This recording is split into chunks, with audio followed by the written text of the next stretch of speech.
Good afternoon, everyone, and welcome to today's webinar. My name is Desley Thompson, and I'm AMSA's Safety Advisor Liaison Officer for Aboriginal and Torres Strait Islander people and communities. I'm based here in the Cairns office in Far North Queensland. On behalf of the team and AMSA, we're excited to have you here as we dive into some of the upcoming changes to Marine Order 504. These changes will come into effect on the 1st of June 2025. Today is the first in our series of 3 webinars about the changes to safety management system requirements, and our first topic today is fatigue risk management. Before we go any further, I'd like to acknowledge the traditional custodians of country throughout Australia and also acknowledge the connections to land, sea and community. We pay our respect to their elders, past and present, and also extend that respect to all Aboriginal and Torres Strait Islander peoples here today. Just some housekeeping before the presentation. So today's webinar is being recorded and you will receive a link to the webinar afterwards. Please be aware that there's a 30-second delay also. If you'd like to turn on live captioning, please do so by clicking the captions button, and this should automatically come on for you.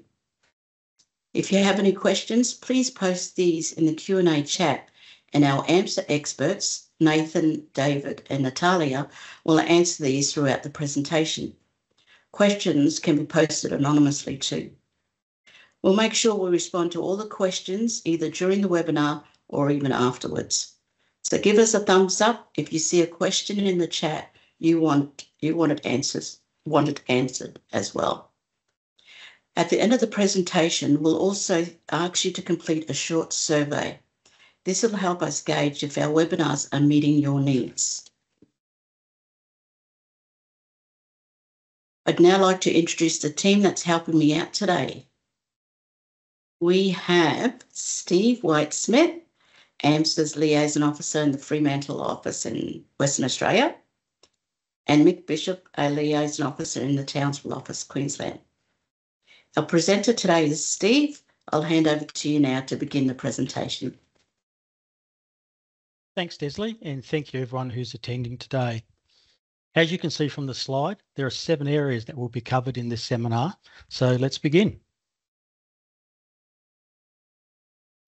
The fatigue management requirements under Marine Order 504 provide vessel owners with the flexibility to choose how they manage the risk of master and crew fatigue.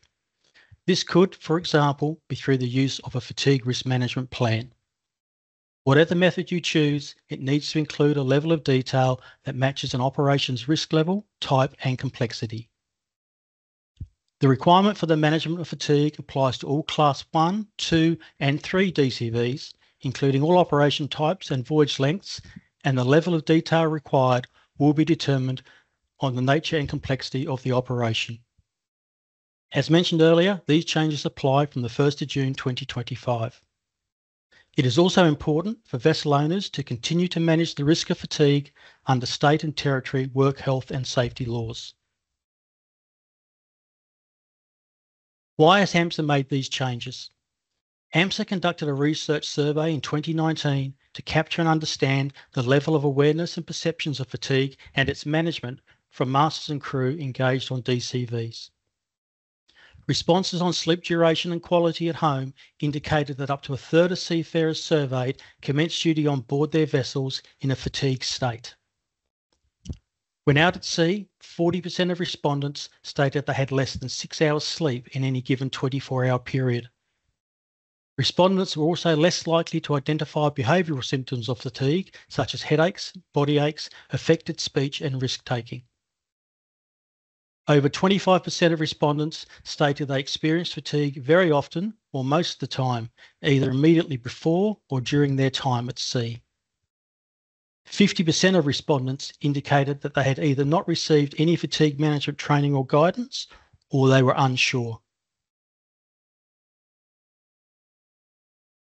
Fatigue is a hazard that can affect a seafarer's ability to do their job effectively and safely. Apart from impairing a seafarer's performance, fatigue also affects health and well-being. There is a common misconception that fatigue comes with the job. The nature of maritime operations means that many seafarers are exposed to conditions which lead to fatigue. Fatigue has been identified as a safety concern in several marine incidents, and we'll touch on a couple of these later in the presentation.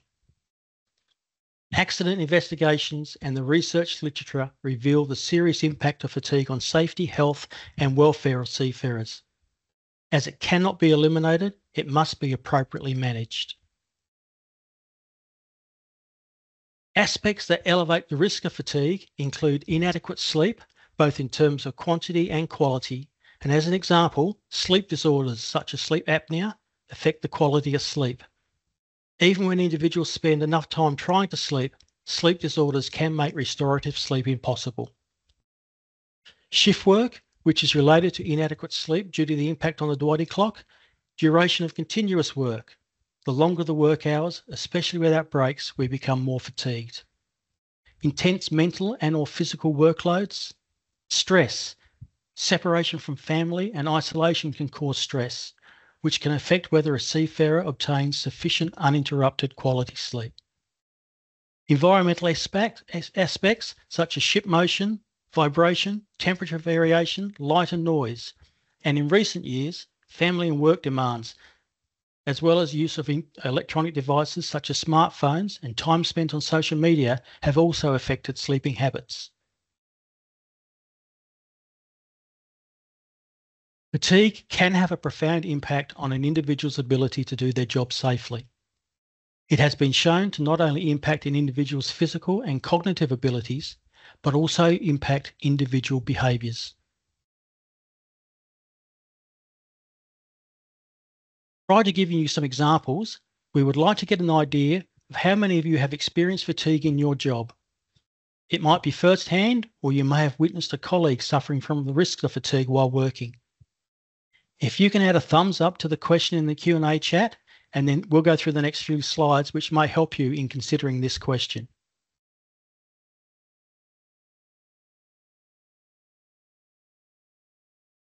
Common physical signs of fatigue include inability to stay awake, head nodding or falling asleep involuntarily, difficulty with hand-eye coordination, speech difficulties, slurred, slow or garbled speech, increased frequency of dropping objects like tools or parts, digestion problems, and insomnia.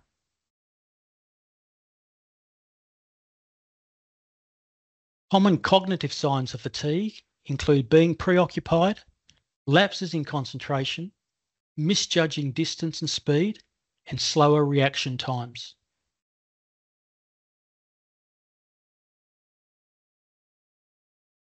Common behavioural signs of fatigue include decreased tolerance and or displaying antisocial behaviour, irregular mood changes, irritability, depression, failure to anticipate danger, and low motivation.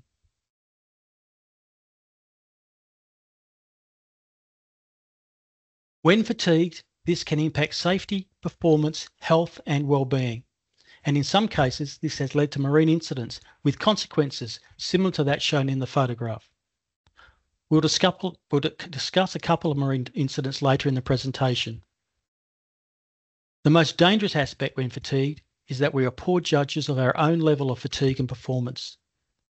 Because of what we know about fatigue and its consequences, it's important that we manage the risks. This can be done through having a fatigue risk management plan.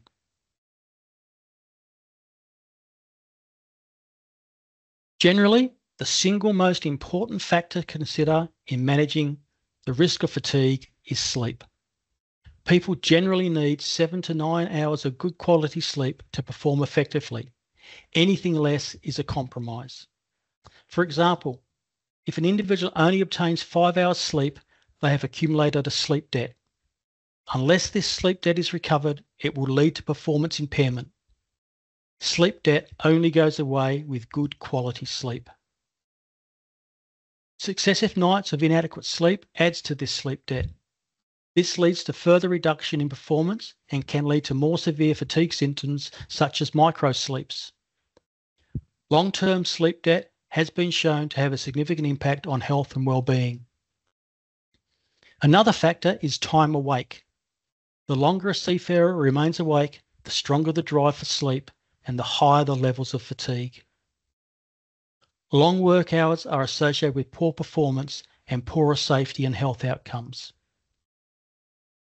How far you have to commute to work is also important to consider.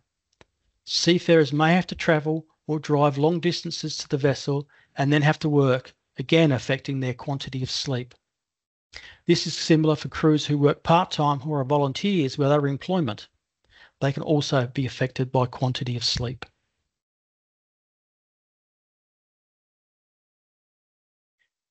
Everybody has a body clock, and this clock regulates the body's circadian rhythm.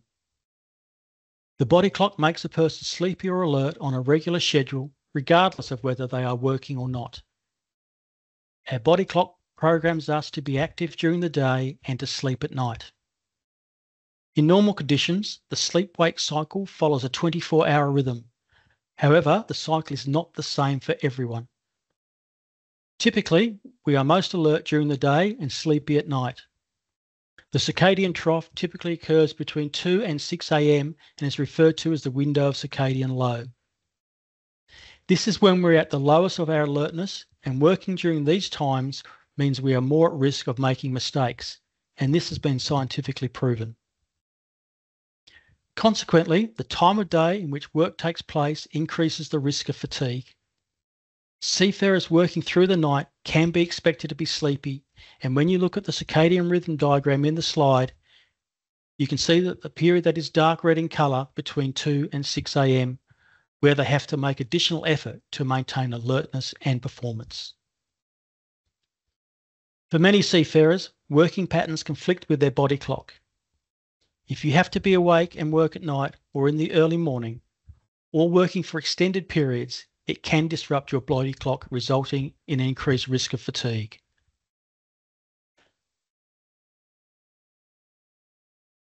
We'll now take a short break to go through some of the questions in the Q&A chat and also to answer some commonly asked questions. I'll now pass over to Desley and Mick. Thanks, Steve. Just in terms of the webinar poll, there's been quite a few thumbs up, and I can see a few that I have had experience around fatigue at work. So it's a really important discussion that we're having today. And thank you for those that have put their thumbs up and have noted the poll as well too. Also, thank you to those that are posting some questions on the Q&A chat.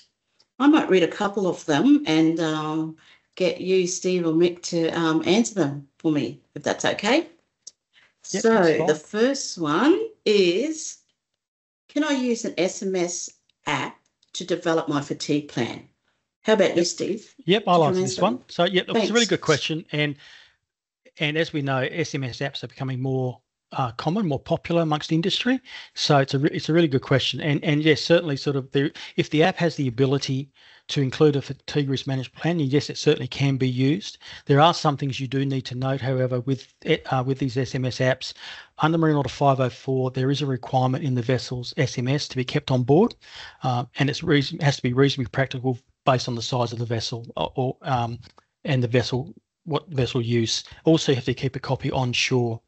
The requirement will not be met if, for example, you cannot access your SMS whilst on board the vessel. So if you rely on internet access for your SMS, you won't be able to use that unless you have downloaded a copy. But I would suggest having a chat to your SMS provider, and they'll be able to provide information in terms of access to the SMS. Thanks for that response. That's great. It's really good to know, because you're right, there are some quite a few apps out there now. This question is for you, Mick. So it is, why doesn't AMSA align the minimum rest hours in the domestic maritime industry with international standards, specifically the 10-hour minimum break in each 24-hour period? Good question. Fatigue risk management, the way we're working it provides for a broader consideration of risks, in addition to just hours of work and rest, such as environmental factors, night work, suitability of the sleeping environment. This will work better across the very diverse range of domestic commercial vessel operations, which can be anything from large vessels to tiny ones and long trips to short ones, rather than the one-size-fits-all approach. You're absolutely right. It is a diverse industry, and it's really good to have that flexible approach there.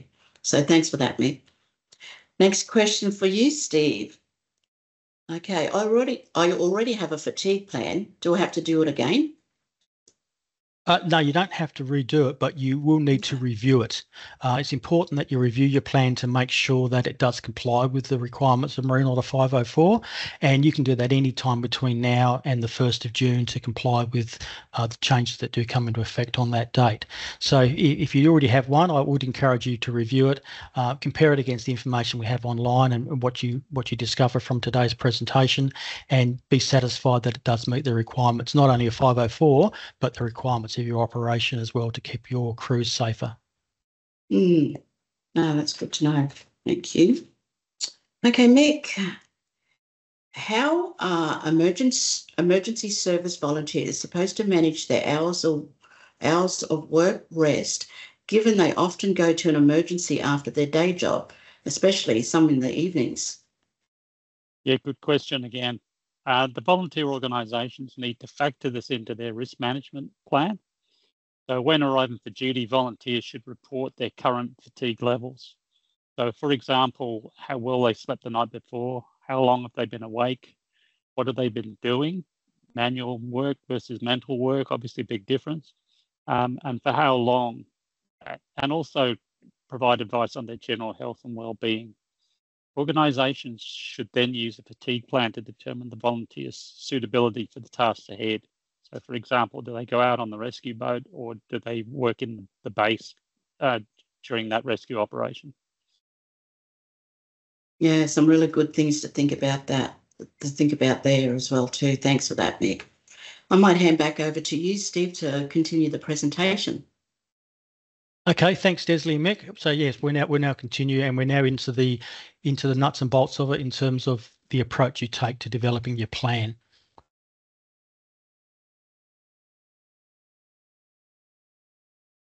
As mentioned earlier, 50% of crew who undertook the fatigue survey indicated they had either not received any fatigue management training or guidance, or they were unsure.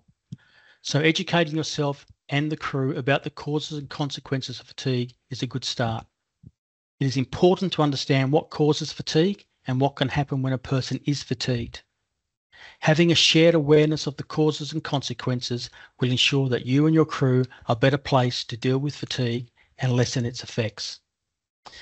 This should also include factors that increase the risk of fatigue at sea, identifiable signs and symptoms of fatigue, so that crew educated identify fatigue not only in themselves but in others. We discussed this earlier when we looked at the physical, cognitive and behavioural signs of fatigue. Effective fatigue coping measures that can be adopted at sea, and fatigue risk management approaches that would assist in managing the risks of fatigue. It is important to document how you provide education and training to your masters and crew on fatigue in your plan. Once the crew are educated, they can contribute to your fatigue risk management process more. Open communication about managing fatigue is critical. You and your crew should feel comfortable having these types of conversations. The risk of fatigue needs to be considered as part of the owner's risk assessment and appropriate crewing determination within the vessel safety management system. The owner must develop the plan with assistance from the master and crew, drawing on the experience and expertise of all people involved in the operation. Once educated on fatigue, the master and crew can then contribute to the development of the plan. It is important to make it clear that managing fatigue and its associated risks is a shared responsibility between the owner, the master and the crew. The master and crew not getting enough quality sleep is the main contributor to fatigue. This must be the main consideration when putting together a fatigue risk management plan. So it is important that seafarers are provided with adequate sleep opportunity. There may be instances when seafarers may not obtain adequate sleep, even when provided with the opportunity. Regardless of what circumstances are causing insufficient or poor quality sleep, it is important to recognise these as potential shipboard hazards. Develop good sleeping habits. There are some simple strategies you can adopt to develop good sleeping habits, and more information on this is being added to the Q&A chat. Maintaining fitness for duty. Seafarers must be fit for duty and able to maintain safe levels of alertness and performance. It can be helpful to monitor and assess seafarers' levels of fatigue before commencing work to ensure they are able to perform tasks safely. A fatigue assessment tool can help with this. Work with your master, crew, and anyone else who may be able to assist to identify factors which may contribute to the risk of fatigue in your operation. Consider the types of operation you undertake. Think about what could go wrong if a person is fatigued and how it could potentially endanger lives and the environment. This checklist and fatigue risk management tool are useful guides and are available on the AMSA website.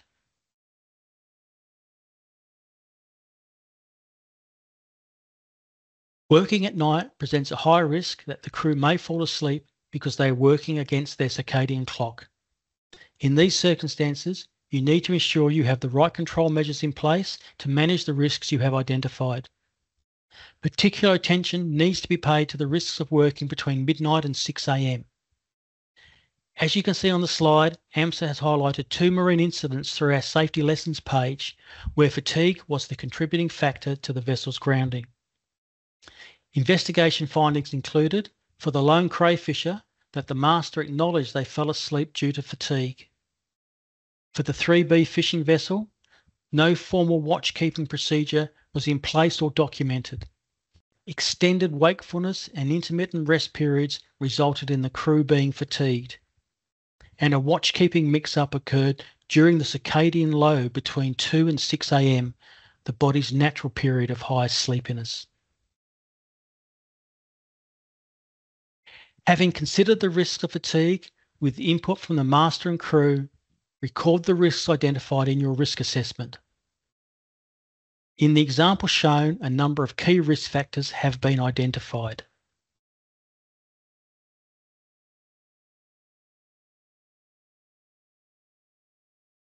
Ensure crew have adequate fatigue training and awareness so they understand the risks. Limit the number of hours crew are required to work at night. Plan for a minimum of 2 crew members together on deck or on navigational watch. Ensure crew are fit for duty by providing adequate time for sleep prior to commencing duty, and where possible, allow for short rest breaks.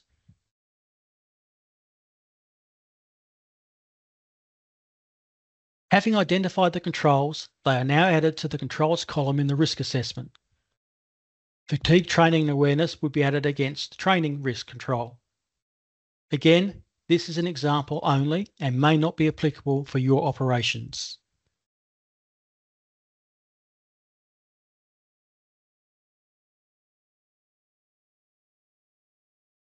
Having identified the risks and the controls you intend to put in place, you now need to consider who will be responsible for implementing and monitoring the controls.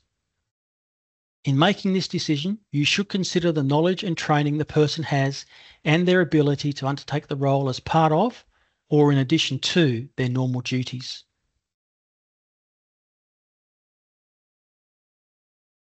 For each control measure put into place, someone needs to ensure that it is implemented and followed. Depending on the control, this could be the owner, master, or a crew member. In this example, the owner has shared the responsibilities with a breakdown as to the areas of responsibility.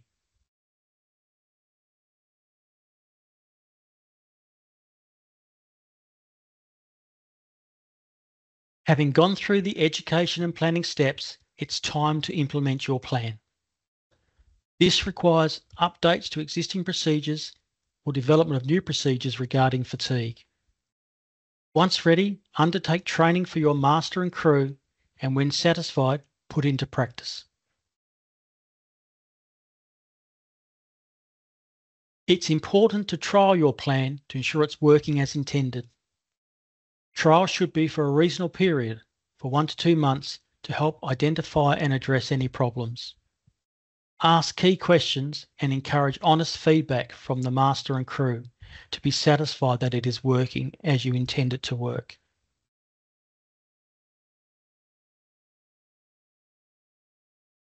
As you can see from this example, the owner has undertaken a review of the trial in consultation with the master and crew. For this particular risk, they have recorded 3 observations and will update the training manual.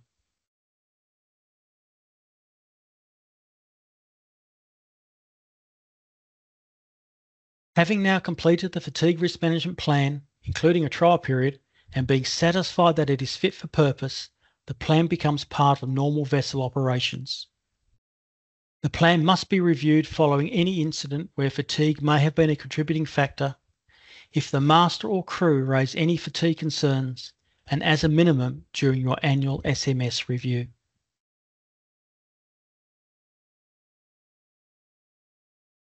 AMSA has a number of handy resources available on our website that you may find useful, and this link is now being added to the chat. You can also find these resources by using the search function at the top of the AMSA homepage by adding the word fatigue. We'll also ensure links are included with the uploaded copy of this presentation and provided to webinar participants.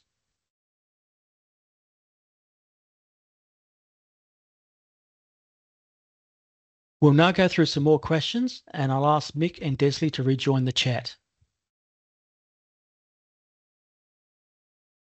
Thanks, Steve. There's been a lot of questions that have come through, and thanks to Nathan and David and Natalie that's looking after the Q&A section. I am going to read out some questions for you both. So this one for you, Steve.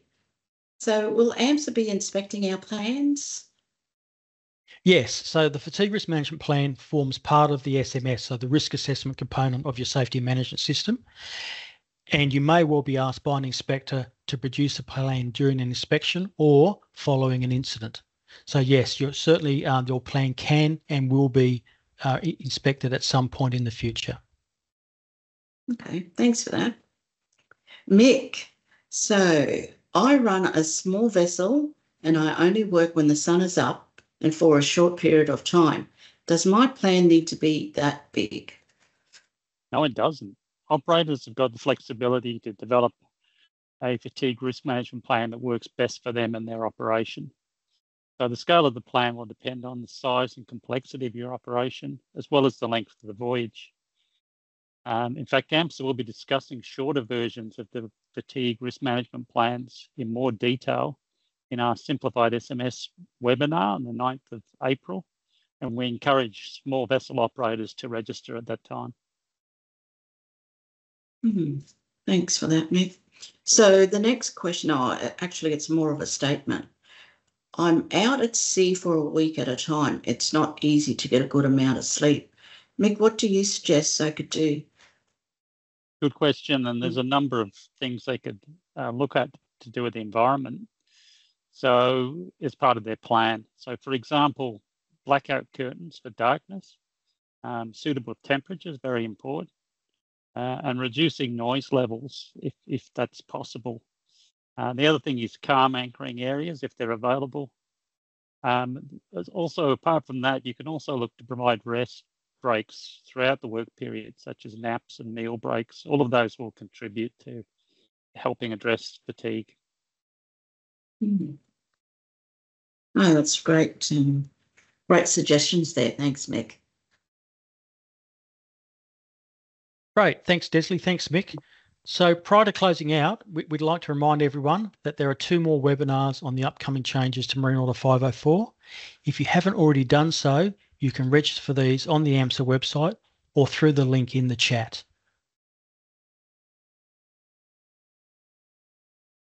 Thanks, everyone, for attending today. I hope you enjoyed it as much as we did. So to help the team make sure that future webinars are a valuable use of your time, we'd like some feedback from you. So you'll see that in the chat now. There's a link to conduct a short survey for us, please. And like Steve said, if you haven't already registered for the next webinar, please do so. And please encourage others to attend as well too. So we hope to see you in March for the next one.